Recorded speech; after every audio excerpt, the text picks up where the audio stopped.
जय जगन्नाथ। राधे श्रीकृष्ण।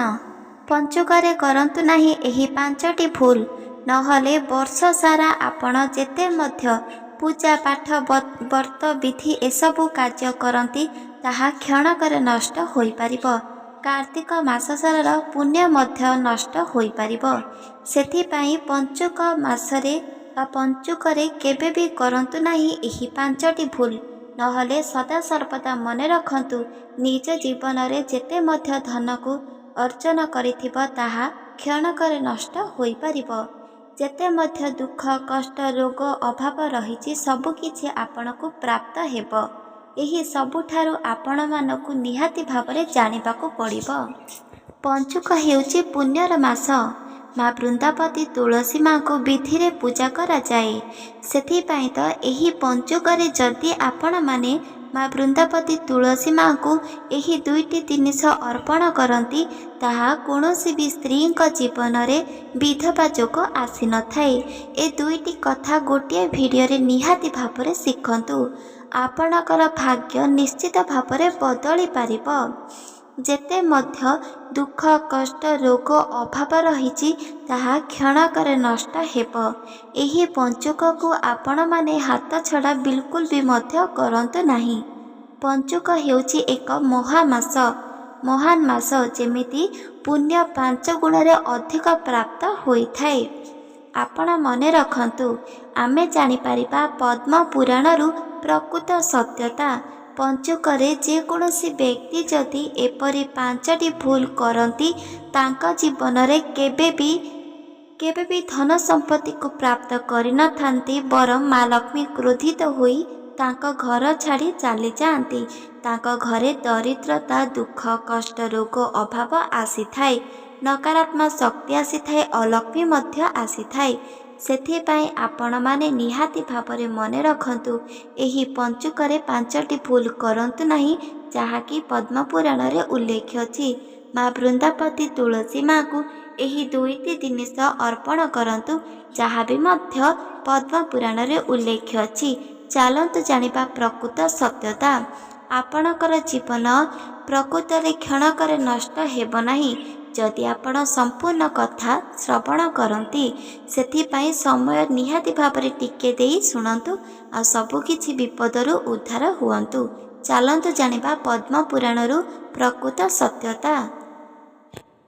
पद्म पुराण रे उल्लेख अछि 12 मासरे जे कौनसी मासरे आपण जदि पूजा पाठ होम व्रत एसबु कार्य करी जहाँ भी किछि पुण्य अर्जन करिथिबे, कार्तिक मास सारा जदि आपण हबिष करिथिबे आउ सेही कार्तिक मासर व्रत को मध्य पालन करिथिबे, जेमिति प्रातः समय शଯ୍ୟା को त्याग करिबा, पियाज रसुण खाद्य को त्याग करिबा, प्रत्येक दिन भगवान मंदिर को गमन करिबा, जहाँ को मध्य दान धर्म करिबा, एही सबु किछि आपण पुण्य अर्जन करिथिबे। जदि आपण पंचुकरे एपरी 5टी भूल करती ताहाले क्षणकरे नष्ट होई परिबो। सेथिपाई एहाकु आपण मने रखंतु। कार्तिक मास हेउची पुण्यर मास, धर्मर मास। एही मासरे आपण जहाँ भी किछि कार्य करिबे ताहा 2 गुण रे आपणकु प्राप्त होई परिबो। जदि एही मासरे आपण काहाकु मध्य दान धर्म करुछंती, जेमिति कोनोसी भोकिला लोककु खाद्य किंबा वस्त्र किंबा जे कौनसी भी आवश्यकता जिनिस, पशु पक्षी गाई गोरु जहाँ भी किसी को आपण जदि खाद्य तांको व्यंजन करिबा पई प्रदान करती ताहाले मध्य आपण पुण्य अर्जन करुछंती। एही दिन रे आपण माने जदि जे कौनसी ब्राह्मण पंडित को किछि ना किछि वस्त्र किछि खाद्य बा द्रव्य जिनिस जदि प्रदान करती ताहार पुण्य मध्य आपणकु प्राप्त होई परिबो। एही कार्तिक मासरे जदि एही सब किछि विधि को पालन करती दान धर्म करती ताहाले आपणकु 2 गुण रे अधिक पुण्य प्राप्त मिली परिबो। जेमिति कि पुराण रे उल्लेख अछि। एही मास सारा भगवान श्री हरि प्रत्येक हृदय रे वास करती आउ जानिबा को पाती जे कि मनुष्य प्रकृत हृदय रे तांको केते मध्य प्रेम आग्रह हेउछंती। सेथिपाई आपण माने निहाती भापरे एही कार्तिक मासरे अन्य कौनसी व्यक्ति को मध्य ଦାନ ଧର୍ମ କରନ୍ତୁ। ମନେ ରଖନ୍ତୁ, ପ୍ରତ୍ୟେକ ବ୍ୟକ୍ତିଙ୍କୁ ଖୁସି ବାଣ୍ଟିବା ଦ୍ୱାରା ଆମକୁ 2 ଗୁଣରେ ଅଧିକ ପୁଣ୍ୟ ବା ଖୁସି ପ୍ରାପ୍ତ ହୋଇଥାଏ। ଏହା ବିଲକୁଲ ବି ମିଥ୍ୟା ନୁହଁ। ଏହି ମାସ ସାରା ଭଗବାନ ଶ୍ରୀହରିଙ୍କୁ ପୂଜା ପାଠ କରୁଛନ୍ତି। ଭଗବାନ ଶ୍ରୀହରିଙ୍କର ଆଶୀର୍ବାଦକୁ ମଧ୍ୟ ପ୍ରାପ୍ତ କରୁଛନ୍ତି।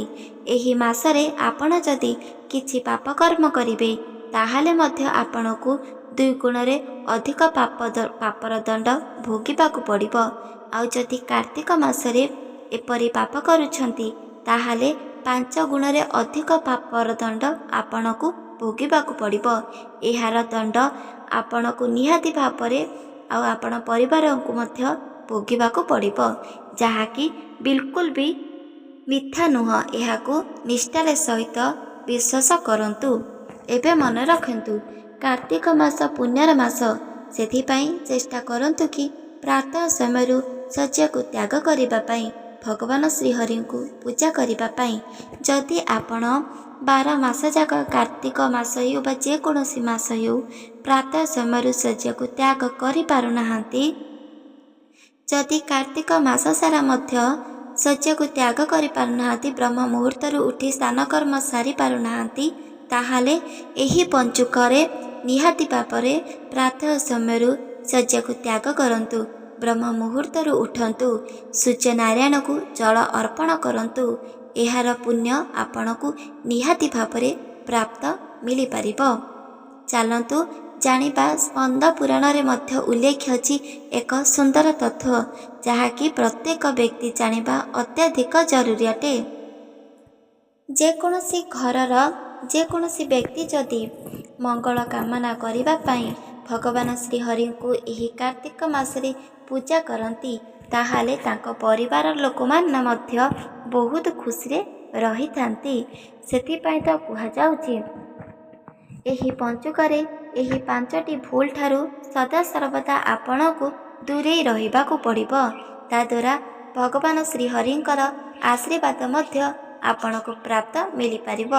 ଆଉ ଏହି ଗୋଟିଏ ବା 2ଟି ଜିନିଷ ଭଗବାନ ଶ୍ରୀହରିଙ୍କର ନାମକୁ ସୁମରଣ କରି ମା ବୃନ୍ଦାବତୀ ମୂଳରେ ରଖନ୍ତୁ ବା ବାନ୍ଧି ଦିଅନ୍ତୁ। ଏହାର ପୁଣ୍ୟ ଆପଣଙ୍କୁ ନିହାତି ଭାବରେ ପ୍ରାପ୍ତ ହେବ। ସବୁ ମନସ୍କାମନା ପୂରଣ ହୋଇପାରିବ। ଅଟକି ଯାଉଥିବା ଯେକୌଣସି କାର୍ଯ୍ୟ ମଧ୍ୟ ସମ୍ପୂର୍ଣ୍ଣ ଭାବରେ ପୂରଣ ହେବ। ସେଥିପାଇଁ ଚାଲନ୍ତୁ ଜାଣିବା, ପଞ୍ଚୁକରେ କରନ୍ତୁ ନାହିଁ ଏହି 5ଟି ଭୁଲ। ସର୍ବପ୍ରଥମ ଭୁଲ ହେଉଛି,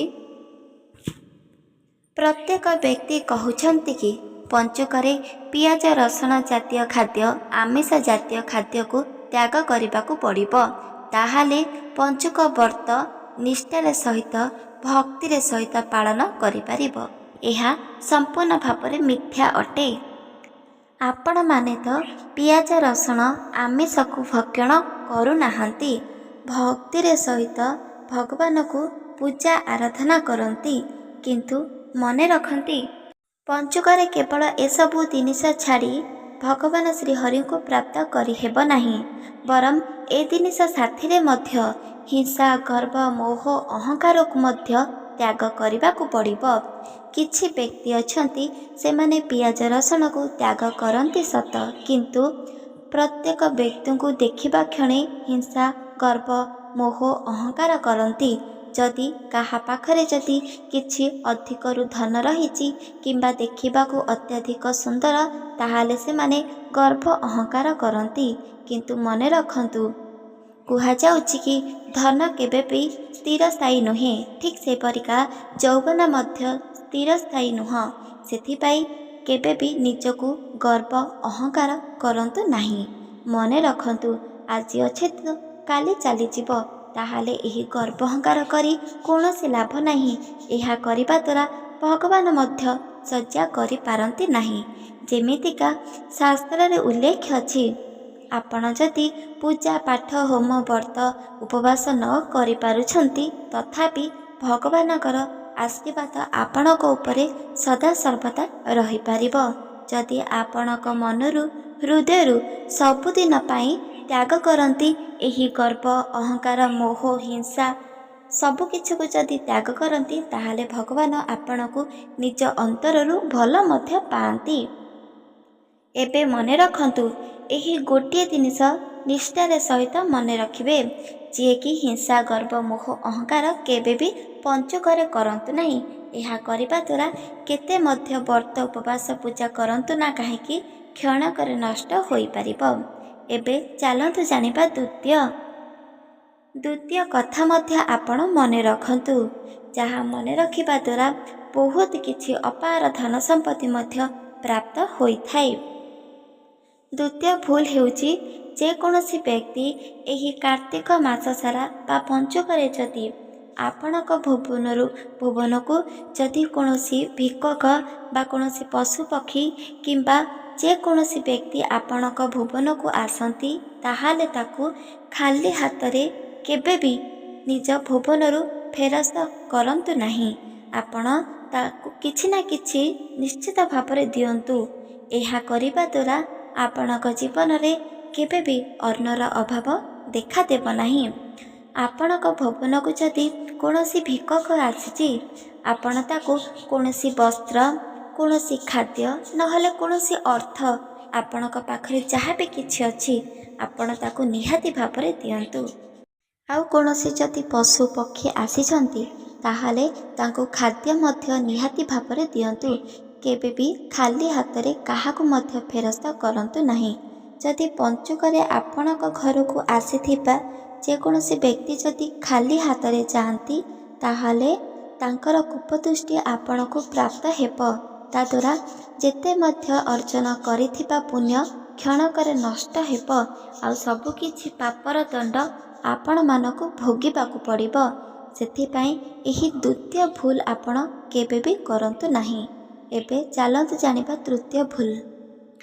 ପଞ୍ଚୁକରେ କରନ୍ତୁ ନାହିଁ ଏହି ତୃତୀୟ ଭୁଲ, ନହେଲେ କୌଣସି ଭଗବାନ ମଧ୍ୟ ଆପଣଙ୍କୁ କ୍ଷମା ଦେବେ ନାହିଁ, ଆଉ ତାଙ୍କର କୁପଦୃଷ୍ଟି ଆପଣଙ୍କ ଉପରେ ପକାଇବେ। ତାଦ୍ୱାରା ଆପଣ ସମ୍ପୂର୍ଣ୍ଣ ଭାବରେ ନଷ୍ଟ ହୋଇପାରିବେ। ତୃତୀୟ ଭୁଲ ହେଉଛି, ପଞ୍ଚୁକରେ 5 ଦିନ ଯାକ କୌଣସି ଗୁରୁଜନ ହେଉ, ବାପା ମାଆଙ୍କୁ ହେଉ, କାହାକୁ ମଧ୍ୟ କଟୁ କଥା ଆପଣ କୁହନ୍ତୁ ନାହିଁ। ମନେ ରଖନ୍ତୁ, ଗୁରୁଜନ ବାପା ମା ହେଉଛନ୍ତି ଭଗବାନ ତୁଲ୍ୟ। ଆପଣ ଯଦି ଭଗବାନଙ୍କୁ ପୂଜା କରିପାରୁନାହାନ୍ତି, ଗୁରୁଜନମାନଙ୍କୁ ସମ୍ମାନ ଦେଉଛନ୍ତି, ଯେକୌଣସି ବ୍ୟକ୍ତି ଯଦି ଆପଣଙ୍କ ଭୁବନକୁ ଆସିଛନ୍ତି ତାଙ୍କୁ ସମ୍ମାନ ଦେଉଛନ୍ତି, ତାକୁ ଆହାର କରିବା ପାଇଁ ଯେକୌଣସି ଖାଦ୍ୟ ମଧ୍ୟ ଦେଉଛନ୍ତି, ବାପା ମାଆଙ୍କୁ ସ୍ନେହ ମଧ୍ୟ କରୁଛନ୍ତି, ଭଲ ମଧ୍ୟ ପାଉଛନ୍ତି, ତାହେଲେ ବିନା ପୂଜା ଉପବାସ ବ୍ରତରେ ମଧ୍ୟ ଭଗବାନ ସଦାସର୍ବଦା ଆପଣଙ୍କ ଉପରେ ଆଶୀର୍ବାଦ ପ୍ରଦାନ କରନ୍ତି। ଆପଣ କୌଣସି ବି କ୍ଷେତ୍ରରେ କେବେ ବି ପରାସ୍ତ ହେବେ ନାହିଁ, ସଦାସର୍ବଦା ବିଜୟ ପ୍ରାପ୍ତ କରିବେ। ସେଥିପାଇଁ ପଞ୍ଚୁକରେ କରନ୍ତୁ ନାହିଁ ଏହି ତୃତୀୟ ଭୁଲ। ଯେମିତି ବାପା ମା, ଗୁରୁଜନକୁ ଅପମାନ କରନ୍ତୁ ନାହିଁ। ଛୋଟ ବଡ଼ ଭାଇ ଭଉଣୀମାନଙ୍କୁ ମଧ୍ୟ ସ୍ନେହ ଶ୍ରଦ୍ଧା ଦିଅନ୍ତୁ, ତାଙ୍କୁ ଭଲ ପାଆନ୍ତୁ। ଏହା କରିବା ଦ୍ୱାରା ଅଶେଷ ପୁଣ୍ୟ ମଧ୍ୟ ଆପଣ ପ୍ରାପ୍ତ କରିପାରିବେ। ଏହାକୁ ମଧ୍ୟ ଆପଣ ମନେ ରଖନ୍ତୁ। ଏହି ଛୋଟିଆ ଛୋଟିଆ ଭୁଲ ବଶତଃ ଆମର ବହୁତ ବଡ଼ ବଡ଼ ଦୁର୍ଘଟଣା ଘଟୁଛି। ସେଥିପାଇଁ ଏହି ସବୁଠାରୁ ଆପଣ ଦୂରେଇ ରୁହନ୍ତୁ। ଏବେ ଚାଲନ୍ତୁ ଜାଣିବା ଚତୁର୍ଥ। ପଞ୍ଚୁକରେ କରନ୍ତୁ ନାହିଁ ଏହି ଚତୁର୍ଥ ଭୁଲ, ନହେଲେ ଆପଣଙ୍କ ଜୀବନ ସମ୍ପୂର୍ଣ୍ଣ ଭାବରେ ଦୁଃଖ କଷ୍ଟରେ ଭରି ହୋଇଯିବ। ଆପଣଙ୍କୁ କେହି ବି ଉଦ୍ଧାର କରିପାରିବେ ନାହିଁ। ମନେ ରଖନ୍ତୁ, ସବୁଠାରୁ ବଡ଼ ପାପ, ସବୁଠାରୁ ବଡ଼ ଭୁଲ ହେଉଛି, ଯଦି ପଞ୍ଚୁକରେ କୌଣସି ବ୍ୟକ୍ତି କୌଣସି ମନ୍ଦିରକୁ ଗମନ କରୁଛନ୍ତି କି ପୂଜା ପାଠ କରୁଛନ୍ତି, ତାହେଲେ ଏମିତି କିଛି ବ୍ୟକ୍ତି ଅଛନ୍ତି ସେମାନଙ୍କୁ ଦେଖି ଈର୍ଷା କରୁଛନ୍ତି, ଆଉ ତାଙ୍କୁ ଅପମାନ ଦେବାକୁ ଆରମ୍ଭ କରୁଛନ୍ତି। ଦୁନିଆର ସବୁଠାରୁ ବଡ଼ ଭୁଲ ହେଲା, ଯେକୌଣସି ବ୍ୟକ୍ତି ଯଦି ପୂଜା ପାଠ କରୁଛନ୍ତି କୌଣସି ଦେବୀ ଦେବତାଙ୍କୁ, ତାକୁ ଯଦି ଆପଣ ଅପମାନ ଦିଅନ୍ତି, ଅସମ୍ମାନ କଥା କହିଥାନ୍ତି, ଏହାର ଦଣ୍ଡ ଆପଣଙ୍କୁ ଭୋଗିବାକୁ ପଡ଼ିବ। ଆଉ ଏହାର ଦଣ୍ଡ କୌଣସି ଭଗବାନ ମଧ୍ୟ ନଷ୍ଟ କରିପାରିବାର ସାମର୍ଥ୍ୟ ନାହିଁ। ସେଥିପାଇଁ କାହାକୁ ମଧ୍ୟ ଏପରି ଥଟ୍ଟା କରନ୍ତୁ ନାହିଁ, ଅପମାନ ଦିଅନ୍ତୁ ନାହିଁ। ଯାହାକୁ ଯେକୌଣସି ବ୍ୟକ୍ତିଙ୍କୁ ଯେକୌଣସି ଭଗବାନ ପସନ୍ଦ, ସେମାନେ ଭଗବାନଙ୍କୁ ପୂଜା କରିପାରିବା। ଏହା ସତ୍ୟ କି ସବୁ ଭଗବାନ ହେଉଛନ୍ତି ଗୋଟିଏ ପରମାତ୍ମା, ଆଉ ତାକୁ ଆମେ ପୂଜା ଆରାଧନା କରୁଛନ୍ତି। ଯାହାଙ୍କ ଦୟାରୁ ଆଶୀର୍ବାଦରୁ ଆମେ ଗୋଟେ ସୁନ୍ଦର ମନୁଷ୍ୟ ଧାରଣ କରିଛନ୍ତି। ଏହି ମନୁଷ୍ୟ ଜୀବନରେ आमे केबे भी एही चतुर्थ भूल करिबा नाही। जेकोसी व्यक्ति को हिंसा गर्व किंबा थट्टा मजा मध्य करिपारिबा उचित नह। एहार दंड भगवान मध्य देइथांती। एहाकु मने रखंतु। एबे चलंतु जानिबा पंचम भूल। पंचुकरे करंतु नाही एही भूल। सर्वप्रथमे मन रखंतु प्रातः समय उठिबाकु चेष्टा करंतु। काहींकिना आपण माने जदि कार्तिक मास सारा प्रातः समय उठी भगवान सूर्यनारायण को जल अर्पण करिपारुनाहांती, पूजा पाठ करिपारुनाहांती, ताहाले मने रखंतु एही पंचुक जेहेतु चलित वर्ष 4 दिन पड़ुछि पंचुक, एही 4 दिन जाक आपण भगवान श्रीहरिंक नामरे सुमरण करी प्रातः समय शय्या को त्याग करंतु। स्नान कर्म सारी दियंतु। तापरे भगवान सूर्यनारायण को जल अर्पण करंतु। माँ वृंदावती को पूजा करंतु। आपणक भुवन रे थिबा प्रत्येक देवी देवता को पूजा करंतु। तापरे आपण मंदिर को गमन करंतु। मने रखंतु सर्वप्रथमे सूर्यनारायण को जल अर्पण, तापरे वृंदावती, तापरे घरे ठाकुर पूजा, तापरे जाई मंदिर। किछि व्यक्ति अछंती सेमाने मंदिर को जाई सर्वप्रथमे पूजा करंती, किंतु यह करिबा बिल्कुल भी उचित नुह। सूर्यनारायण को जल अर्पण करिबा द्वारा मन हृदय सबकिछि पवित्र होइथाए, आशीर्वाद प्राप्त होइथाए। माँ वृंदावती को सर्वप्रथमे पूजा करिबा द्वारा भगवान श्रीहरि बहुत खुशी होइथांती आउ बहुत संतुष्ट मध्य होइथांती। घरे पूजा करिबा द्वारा माँ लक्ष्मी खुशी होइथांती। कुबेर भगवान माँ लक्ष्मीकर आशीर्वाद घरे रहिथाए। तापरे मंदिर को जीवा द्वारा आसुथिबा दुर्घटना अघटना अकाल मृत्यु सबकिछि दूरे जाइथाए। भगवानकर आशीर्वाद प्राप्त होइथाए। सेथिपाई आपण केबे भी सर्वप्रथमे भगवान जेकोसी देवालय मंदिर को जाई पूजा करंतु नाही। सर्वप्रथमे एहीपरि नीति नियम को मानि पूजा करंतु, तापरे देवालय को जातु। एहार प्रत्येक आशीर्वाद आपण को कोटि कोटि करी कोटिए पुण्य प्राप्त मिली पारिबो आ आशीर्वाद मध्य प्राप्त होई पारिबो। एहा सत्य अटे। एहाको आपण विश्वास करंतु। कोटि कोटि आपण जीवन रे पुण्य प्राप्त करि पारिबे जदि एही 5टी कार्य करंती। मने रखंतु एही पंचुकरे एहीपरि 5टी भूल ठारू सर्वप्रथमे दूरे रहिबाकू पड़िबो।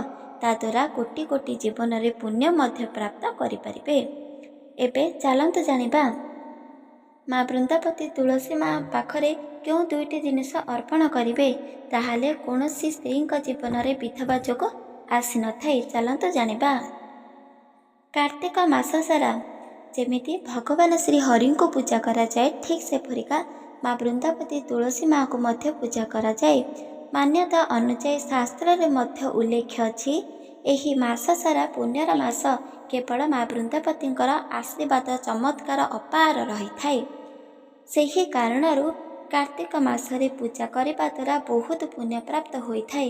जदि कौनसी व्यक्ति पंचुकरे माँ वृंदावती तुलसी माँ को पूजा करती ताहले तांको 2 गुण रे अधिक पुण्य प्राप्त होइथाए।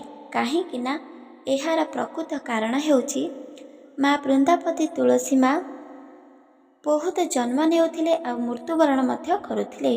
जेते मध्य जन्म नेउथिले केवल भगवान श्री हरि को विवाह करिबा पई इच्छित रखुथिले, किंतु कौनसी भी जन्म रे माँ वृंदावती तुलसी माँ भगवान श्री हरि को विवाह करि पारु नथिले।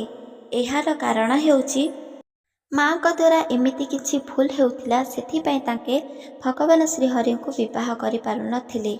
एमिति देखु देखु सत्य जुगरे मध्य सुंदरी नामक होई जन्म ग्रहण करथिले गोटे राजकुमारी होई, किंतु से समय रे मध्य तांको पितामाता को कहिथिले जे भगवान श्री हरि को ताके प्रेम करुछंती आ विवाह करिवे, किंतु तांको कथा केही भी सुनि नथिले कि भगवान मध्य तांको विवाह करिबा पई आसी नथिले। आ तांको बुझा जाइथिला कि भगवान केबे भी काहाको विवाह करि नथांती। सेथिपई पुत्री तुमे भूली जाओ, अन्य कोनोसी पुत्र को देखि विवाह करिनियो। किंतु सुंदरी काहारी मध्य कथा को मानि नथिले। आ तांके एमिति ही रहिले। दिनकु दिन तांको बयस गड़िबाकु लागिले। आ तांके काहाको मध्य विवाह कले नाही। देखु देखु बापा माँकर मृत्यु होइगला बयस अनुष्ठान रे। तापरे किछि क्षण उतारू ତାଙ୍କର ପୁତ୍ରୀଙ୍କର ଅର୍ଥାତ୍ ସୁନ୍ଦରୀଙ୍କର ମଧ୍ୟ ମୃତ୍ୟୁ ହୋଇଗଲା। କିନ୍ତୁ ସେ ଜନ୍ମରେ ମଧ୍ୟ ଭଗବାନ ଶ୍ରୀକୃଷ୍ଣ ଆସିନଥିଲେ ବିବାହ କରିବା ପାଇଁ, କି କୌଣସି ବି ରାଜକୁମାରକୁ ମଧ୍ୟ ବିବାହ କରିନଥିଲେ। ଏମିତି ଭାବରେ ଦେଖିବାକୁ ଗଲେ ମା ବୃନ୍ଦାବତୀ ତୁଳସୀ ମା ବହୁତ ଜନ୍ମ ନେଉଥିଲେ, ଆଉ ବହୁତ ବେଳେ ମଧ୍ୟ ତାଙ୍କର ମୃତ୍ୟୁ ଘଟୁଥିଲା, କିନ୍ତୁ ଭଗବାନ ଶ୍ରୀହରିଙ୍କୁ ବିବାହ କରିପାରୁନଥିଲେ। ଯେତେବେଳେ ଦ୍ୱାପର ଯୁଗ ଆରମ୍ଭ ହେଲା, ସେହି ସମୟରେ ତୁଳସୀ ନାମ ହୋଇ ଗୋଟିଏ ରାଜାଙ୍କ ଘରେ ପୁତ୍ରୀ ହୋଇ ଜନ୍ମ ହେଲେ। ଆଉ ସେ ସମୟରେ ଗୋଟିଏ ରାକ୍ଷସକୁ ବିବାହ କରିଥିଲେ। ଯେହେତୁ କର୍ମ ଫଳରେ ଉଲ୍ଲେଖ ଯାହା ବି କିଛି ଅଛି ଭୋଗିବାକୁ ତ ପଡ଼ିବ। କିଛି କ୍ଷଣ ପରେ ସେହି ରାକ୍ଷସର ମୃତ୍ୟୁ ଘଟିଥିଲା। ଏମିତି କିଛି ପୁରାଣରେ ଉଲ୍ଲେଖ ଅଛି। ଯଦି ଆପଣ ଜାଣିବାକୁ ଚାହୁଁଛନ୍ତି ତାହେଲେ ଚ୍ୟାନେଲରେ ଅପଲୋଡ଼ ସରିସାରିଛି, ଆପଣ ନିହାତି ଭାବରେ ଯାଇ ସବୁ କିଛି ଜାଣନ୍ତୁ। ତାଦ୍ୱାରା ବହୁତ କିଛି ପୁଣ୍ୟ ପ୍ରାପ୍ତ ହୋଇଥାଏ। ସେହି ସମୟରେ ବାଙ୍କ ବିହାରୀ ରୂପକୁ ଧାରଣା କରି ଭଗବାନ ଶ୍ରୀହରି ମା ବୃନ୍ଦାବତୀଙ୍କୁ ବିବାହ କରିଥିଲେ। ଯେତେବେଳେ ରାକ୍ଷସଙ୍କର ବଧ ହୋଇଥିଲା, ସେତେବେଳେ ମା ବୃନ୍ଦାବତୀ ତୁଳସୀ ମା ଏହି ପଞ୍ଚୁକରେ ଭଗବାନ ଶ୍ରୀହରିଙ୍କୁ ବିବାହ କରିଥିଲେ। ସେହି କାରଣରୁ ଏହି ପଞ୍ଚୁକ ମା ବୃନ୍ଦାବତୀଙ୍କର ଅତ୍ୟନ୍ତ ପ୍ରିୟ ଅଟେ। ସେଥିପାଇଁ କୁହାଯାଇଛି, ଏହି ପଞ୍ଚୁକରେ ଯେକୌଣସି ବ୍ୟକ୍ତି ମାଙ୍କୁ ଏପରି ଦୁଇଟି ଜିନିଷ ଅର୍ପଣ କରନ୍ତି ତାହେଲେ ମା ଅତ୍ୟଧିକ ଖୁସି ହୋଇଥାନ୍ତି। କୌଣସି ସ୍ତ୍ରୀଙ୍କ ଜୀବନରେ କେବେ ବି ବିଧବା ଯୋଗ ଆସିନଥାଏ।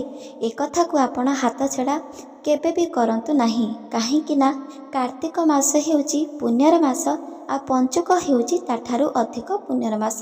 ଏହି ପୁଣ୍ୟର ମାସରେ ଯଦି ଆପଣ ମା ବୃନ୍ଦାବତୀଙ୍କର ପ୍ରିୟ ଜିନିଷକୁ ଅର୍ପଣ କରନ୍ତି ତାହେଲେ ପୁଣ୍ୟ ଫଳ ଆପଣଙ୍କୁ ତ ଦିନେ ନା ଦିନେ ନିଶ୍ଚିତ ଭାବରେ ପ୍ରାପ୍ତ ହେବ, ଆଉ ବିଧବା ଯୋଗ କେବେ ବି ଆସିପାରିବ ନାହିଁ। ସେଥିପାଇଁ ଚାଲନ୍ତୁ ଜାଣିବା ସେହି ଦୁଇଟି ଜିନିଷ।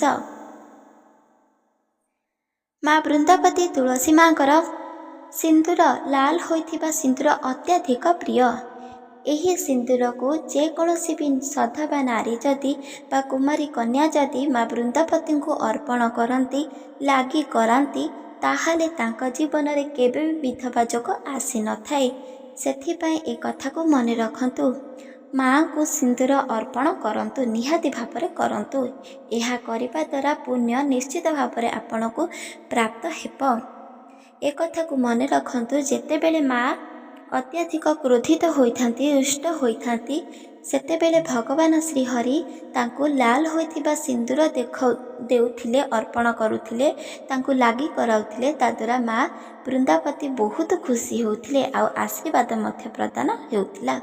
ଏବେ ମନେ ରଖନ୍ତୁ ଦ୍ୱିତୀୟ ହେଉଛି ଲାଲ ହୋଇଥିବା ଚୁଡ଼ି, ଲାଲ କଲର ଚୁଡ଼ି ମା ବୃନ୍ଦାବତୀଙ୍କର ଅତ୍ୟନ୍ତ ପ୍ରିୟ। ଏ ଦୁଇଟି ଜିନିଷ ମାଙ୍କୁ ଅର୍ପଣ କରନ୍ତୁ। ଲାଲ ହୋଇଥିବା ସିନ୍ଦୁର, ଲାଲ ହୋଇଥିବା ଶଙ୍ଖା, ଏ ଦୁଇଟି ଜିନିଷ ମା ବୃନ୍ଦାବତୀ ତୁଳସୀ ମାଙ୍କୁ ଅର୍ପଣ କରିବା ଦ୍ୱାରା ମାଙ୍କର ଅଶେଷ କୃପା ଆପଣ ପ୍ରାପ୍ତ ପାଇପାରିବେ। ଏହା କୌଣସି ବି ମିଥ୍ୟା ନୁହଁ। ଆପଣମାନେ ଏହାକୁ ବିଶ୍ୱାସ କରି ଦେଖନ୍ତୁ, ବହୁତ କିଛି ଅପାର ପୁଣ୍ୟ ପ୍ରାପ୍ତ ପାଇପାରିବେ, ଯାହା ଏକ ସତ୍ୟ ବଚନ। ଏହାକୁ ଆପଣ ବିଶ୍ୱାସ କରନ୍ତୁ, କାହିଁକି ନା ଆପଣଙ୍କ ଜୀବନ ମଧ୍ୟ ବଦଳି ପାରିବ। ଯେମିତିକା କୁହାଯାଉଛି, କାର୍ତ୍ତିକ ମାସ ପଞ୍ଚୁକରେ କରନ୍ତୁ ନାହିଁ ଏହି 5ଟି ଭୁଲ, ନହେଲେ ସବୁକିଛି ନଷ୍ଟ ହୋଇପାରିବ। ଏହି 5ଟି ଭୁଲ ଠାରୁ ଦୂରେଇ ରୁହନ୍ତୁ। ଆଉ ସେହି ପଞ୍ଚୁକରେ ମା ବୃନ୍ଦାବତୀ ତୁଳସୀ ମାକୁ ଏହି ଦୁଇଟି ଜିନିଷ ଅର୍ପଣ କରନ୍ତୁ। ତାଦ୍ୱାରା କୌଣସି ସ୍ତ୍ରୀଙ୍କ ଜୀବନରେ ତ ବିଧବା ଯୋଗ କେବେ ବି ଆସିପାରିବ ନାହିଁ। ଆଉ ଦ୍ୱିତୀୟରେ ହେଉଛି ବହୁତ କିଛି ପୁଣ୍ୟ ମଧ୍ୟ ଅର୍ଜନ ହୋଇପାରିବ, ଏକ ସତ୍ୟ ବଚନ ସହିତ। ଏହାକୁ ଆପଣ ବିଶ୍ୱାସ କରନ୍ତୁ, କାହିଁକି ନା ଶାସ୍ତ୍ର କଥା ସଦାସର୍ବଦା ସତ୍ୟ ହୋଇଥାଏ। ମାନିବା ଦ୍ୱାରା ବହୁତ କିଛି ପୁଣ୍ୟ ମଧ୍ୟ ପ୍ରାପ୍ତ ହୋଇଥାଏ। ଏହାକୁ ମାନନ୍ତୁ। ଏ ଜୀବନରେ ଆମେ ଗୋଟିଏ ମନୁଷ୍ୟ ଜୀବନ ଧାରଣ କରିଛନ୍ତି, କେବଳ ଶାସ୍ତ୍ର ମାଧ୍ୟମରେ ଆମେ ଭଗବାନଙ୍କୁ ପ୍ରାପ୍ତ କରିପାରିବା। ସେଥିପାଇଁ ଆପଣ ମନେ ରଖନ୍ତୁ, କାର୍ତ୍ତିକ ମାସରେ ଯେକୌଣସି କାର୍ଯ୍ୟ କରନ୍ତୁ ତାହା ଏକ ପୁଣ୍ୟ ଆପଣଙ୍କୁ ପ୍ରାପ୍ତ ହେବ। କିନ୍ତୁ ମନେ ରଖନ୍ତୁ, ପାପ କର୍ମରୁ ସଦାସର୍ବଦା ଦୂରେଇକି ରୁହନ୍ତୁ। ଏହାର ପାପ ଆପଣଙ୍କୁ ଆଉ ଆପଣ ପରିବାରକୁ ଘ୍ରାସ କରିବ। ସେଥିପାଇଁ କୁହାଯାଉଛି, ଜୀବନରେ कम हेउ पछे आपण पुण्य अर्जन करंतु देखिबे एही कार्तिक मासरे आ पंचुकरे ताहा 2 गुण अधिक आपण को पुण्य प्राप्त हेब। आ पाप जदि अर्जन करिवे ताहा आपण 5 गुण अधिक पाप होई आपण को दंड भोगिबाकू पड़िबो, जहा आपण नुहे बरम आपण परिवार मध्य दंड भोगिबाकू पड़िबो। सेथिपय कुहा जाउची एही सबु दुख कष्ट सबुठारु दूरे रहिबाकू पड़िबो। ता द्वारा भगवानकर आशीर्वाद सदा सर्वदा आपण माने प्राप्त करि परिबे। एही शास्त्रीय कथा आपण मानकू किपरि लागिला कमेंट माध्यम निश्चित भाव में जणाइबे। कमेंट रे जय श्री कृष्ण निहाती भाव में लिखिदेवे, कहीं ना आमे समस्ते होउछंती भगवान श्री हरिंकर परम भक्त। जेते दिन पर्यंत बंची थिबा तांको आमे पूजा पाठ करिबा। मने रखंतु किछि क्षण हेउ आपण भागवत गीता को मध्य श्रवण करंतु, जहाँकि चैनल रे अपलोड सरी सारची। 21 दिन भितर आपणकर गोटी गोटी करी कोटिए मनस्कामना पूरण होई परिबो जदि भागवत गीता को श्रवण करुछंती। एही वीडियो जदि आपण मानकू भल लागिची चैनल को सब्सक्राइब कर दियंतु, लाइक कर दियंतु, कमेंट कर दियंतु। रहूची जय जगन्नाथ, जय माँ लक्ष्मी, जय श्री कृष्ण, राधे राधे राधे श्री कृष्ण।